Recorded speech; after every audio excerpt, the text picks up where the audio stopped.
Hey guys, this is Ryan with The Rut. We're here with Zane Williams sitting down at Wakepoint on Lake LBJ. We're going to talk about what's going on with Zane and get to know him a little bit.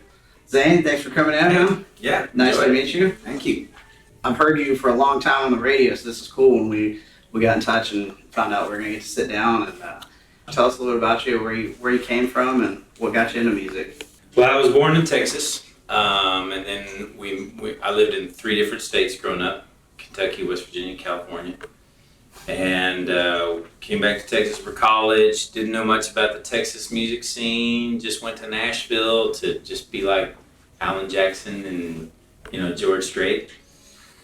Spent 9 years in Nashville and kind of discovered it wasn't a great fit between me and the music business.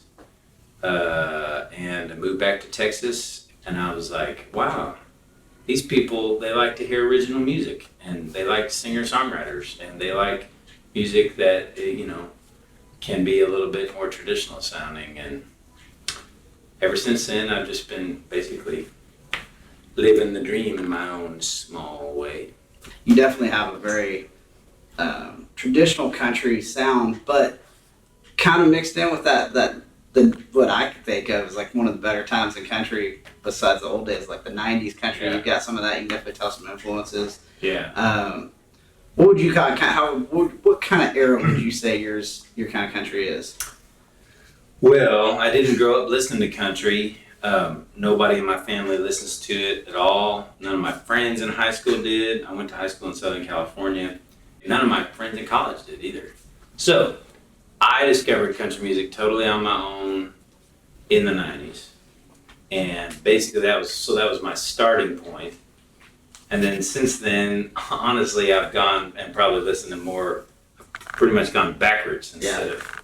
I mean, I sort of keep up with what's going on these days, just to at least have it on my radar.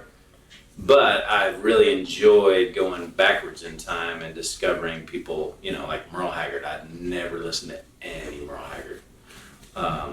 And so now I have, and Chris Christopherson, and the wormhole keeps going, as far as those type of people. But I would call my music, it is, I've never fit into any easy category, but I'm kind of like a cross between 90s country and like maybe some of those Texas singer-songwriter guys like a Robert Earl Keen or something. I hate to even mention his 3 names in conjunction with my own because I don't feel like I'm at his level yet, but stylistically it would be somewhere between those Texas singer-songwriters like the Jerry Jeff Walkers and the Robert Earl Keens, and then like a little bit more of a 90s country thing. I can definitely feel that.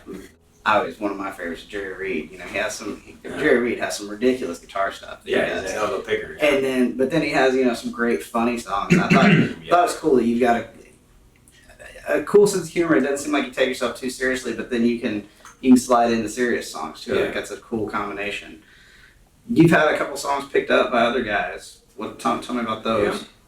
There was a time in Nashville for a couple years where that's all I did was write for a publishing company and pitch my songs to other people.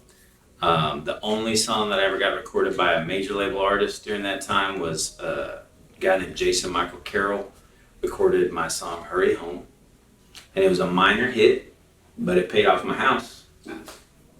And then since then in Texas, I've just had a few different Texas acts hear my songs and ask if they could do their own version of it. It's all songs that I recorded first, but then they did it, their own version. So Cody Johnson recorded my song Ride With Me.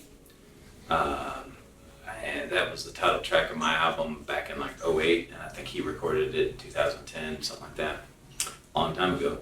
And then Pat Green did While I Was Away, and Kevin Fowler did the Sellout song. Okay. Which I wrote as a joke. It's a joke, people.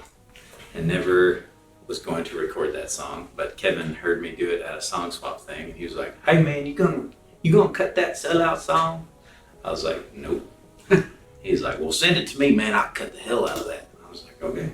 So I emailed it to him. Next thing you know, I'm in his video, like with 2 girls in bikinis on either side, and I've got like a flat billed hat on and some bunch of chains, and I'm like doing this rap in the middle of this song thinking, how did I end up here? Right. This isn't how I drew things up. But I feel like there's definitely kind of a resurgence of dudes playing, more old school country. And I think it's cool. And I don't know who you give the credit to on that. It's weird. It's almost like since Stapleton came out and got big that guys are allowed to be real musicians again. The people I give credit is Nashville for going so far pop that people got sick of it. So it was bound to happen. And guys like Aaron Watson, who I went to college with, have been just doing it all along, steady as a clock. And then finally, that's kind of how I feel. Is like I moved to Nashville in 1999 to do essentially 90s country music. So bad timing there. It was kind of over. Yeah. And it's like I've kept doing it so long that I'm almost coming back around in style,